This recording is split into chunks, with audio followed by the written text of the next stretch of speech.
Hello friends, मैं आपका economic expert Vivek Singh Meenakshi institute से आपके लिए वीडियो लेके आया हूँ नेशनल इनकम के टॉपिक पे।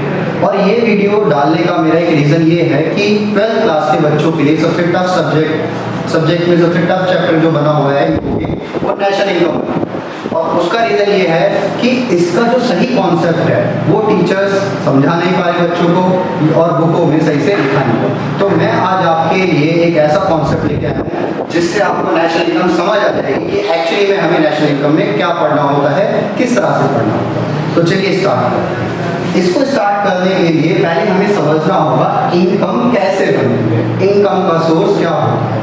ऐसी कौन सी चीज है जो नहीं होगी तो इनकम नहीं हो सकती, वो चीज है प्रोडक्शन। कैसे? आप कोई भी काम करते हैं, कोई भी इकोनॉमिकल एक्टिविटी करते हैं तो वो क्या है, आपका प्रोडक्शन है, तभी आपकी इनकम। अगर प्रोडक्शन नहीं है तो इनकम नहीं है। फॉर एग्जाम्पल, आप कहीं ऑफिस में जाके काम करते हैं, किसी कंपनी में काम करते हैं, आप वहाँ सर्विस दे रहे हैं, अपनी नॉलेज की सर्विस दे रहे हैं, आप कुछ गुड्स प्रोड्यूस कर रहे हैं। मतलब जितनी भी इकोनॉमिकल एक्टिविटीज होती हैं उसमें या तो किसी गुड्स का प्रोडक्शन होता है या किसी सर्विस का प्रोडक्शन होता है, और ये प्रोडक्शन ही आपकी इनकम जनरेट करता है। मतलब production is the source of income, और हमें इस प्रोडक्शन को ही समझना होगा, तभी आप नेशनल इनकम के कॉन्सेप्ट को अच्छे से समझ पाएंगे। तो चलिए हम इस प्रोडक्शन के कॉन्सेप्ट को आज समझते हैं। तो जो आपका प्रोडक्शन होता है वो आपका डिवाइड होता है दो पार्ट में, जिन्हें हम कहते हैं ग्रॉस और नेट। ये ग्रॉस और नेट क्या होता है मैं आपको समझाता हूँ। जब भी हम किसी चीज का प्रोडक्शन करते हैं तो एक ओवरऑल वैल्यू जनरेट करते हैं, पर उस ओवरऑल वैल्यू को जनरेट करने में हम ऐसी बहुत सारी चीज़ों को यूज़ करते हैं जिनकी वैल्यू कम हो जाती है। तो ये फर्क आता है आपका ग्रॉस और नेट। इसको थोड़ा मैं सिंपल लैंग्वेज में समझाऊं। जैसे मैं आज आपके लिए क्लास लेके आया, इसकी इकोनॉमिक की सेंस में, मनी की सेंस में एक वैल्यू है, वो पूरी वैल्यू क्या कहलाती है, आपकी ग्रॉस वैल्यू कहलाती है। पर इस क्लास को जनरेट करने के लिए या इस सर्विस को जनरेट करने के लिए मैं इस मार्कर का यूज़ कर रहा हूँ, इस बोर्ड का यूज़ कर रहा हूँ, तो इनकी वैल्यू कम हो रही है। तो ये जो वैल्यू मैंने कम कर दी अपने इस प्रोडक्शन को बनाने में, अगर मैं माइनस कर दूं इस प्रोडक्शन में से इस कम हुई वैल्यू को, तो जो मेरे पास बचेगा वो नेट बचेगा। मतलब ये एक तरह का एक्चुअल प्रोडक्शन है। नेट जो होता है वो एक्चुअल प्रोडक्शन है और ग्रॉस ओवरऑल प्रोडक्शन। ठीक है। आगे ये ग्रॉस और नेट दो पार्ट में डिवाइड होते हैं, डोमेस्टिक और नेशनल। डोमेस्टिक और नेशनल। आपके ग्रॉस और नेट दोनों डोमेस्टिक और नेशनल में डिवाइड होते हैं। अब ये डोमेस्टिक और नेशनल का क्या हिसाब होता है, इस चीज को मैं समझाता हूँ। ये इंडिया है, मेरी ड्राइंग ज़्यादा अच्छी नहीं है इसलिए मैंने एक रफली बना दिया है। ये इंडिया है।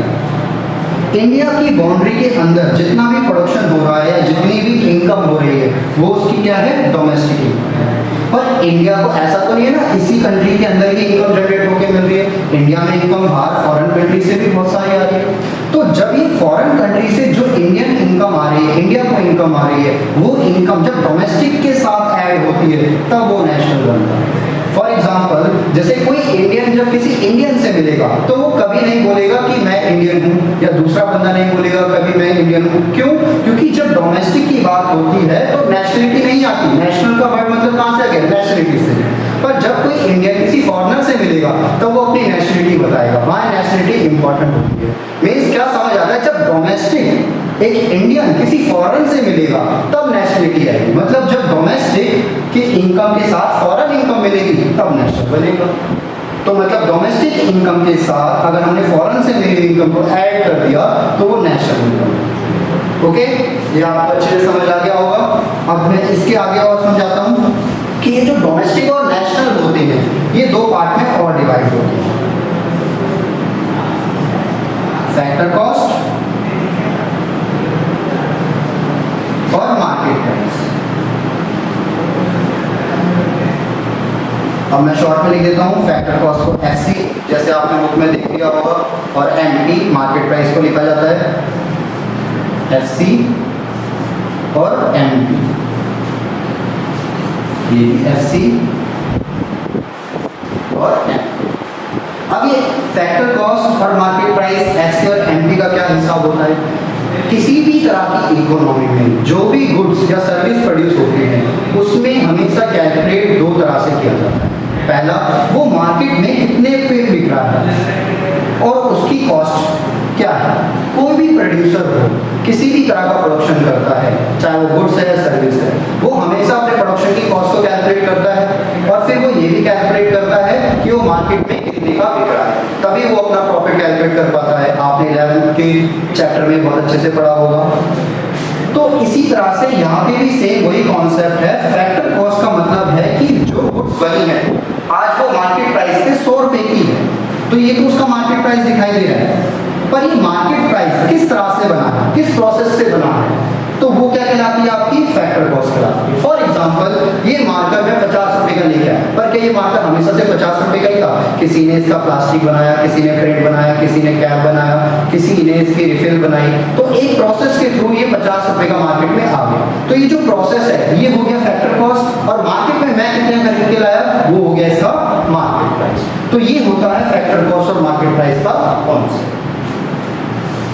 अब ये आपके सामने पूरा एक बेस तैयार हो गया दुनिया की हर तरह की नेशनल इनकम का। अब ये कैसे बेस तैयार हो गया? आपने अपनी नोटबुक में जो 8 एग्रीगेट पढ़े थे, या आपने बुक में जो 8 एग्रीगेट पढ़े होंगे, क्लास में टीचर ने बताया होगा अलग अलग तरह के, तो ये वो 8 एग्रीगेट ही हैं। कैसे? Gross domestic product at factor cost, gross domestic product at market price, gross national product at factor cost, gross national product at market price, net domestic product at factor cost, net domestic product at market price, net national product at factor cost, net national product at market price. तो इस तरह से आपके 8 aggregate बनते हैं। तो ये actually में 8 एग्रीगेट हुए क्या? ये प्रोडक्शन को देखने के 8 अलग अलग नजरिए हैं।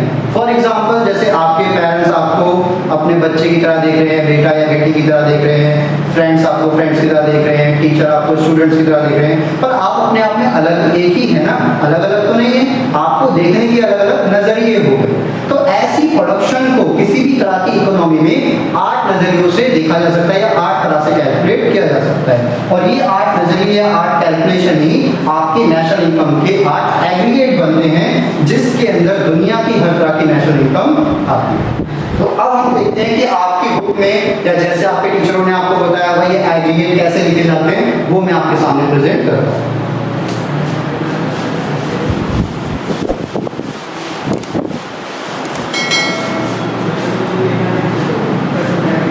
First GDP, MP means gross domestic product at market price, GDP FC, gross domestic product at factor cost, GNP MP means gross national product at market price,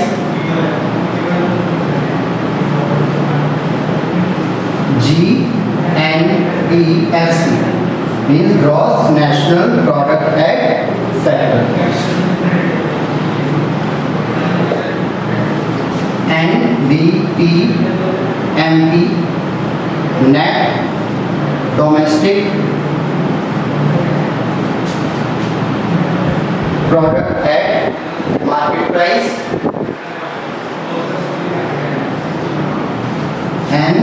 NDPFC net domestic product at factor cost, NNPMP net national product at market price, NNPFC net national product at factor cost। तो आपकी book में और आपके टीचरों ने आपको 8 aggregate इस तरह तरह से लिखा है, पर ये 8 एग्रीगेट किस तरह से बने हैं इस वीडियो में मैंने आपको एक समझाया। आगे हम दूसरी वीडियोस में मिलेंगे और आगे के कॉन्सेप्ट क्लियर करेंगे। बहुत बहुत धन्यवाद।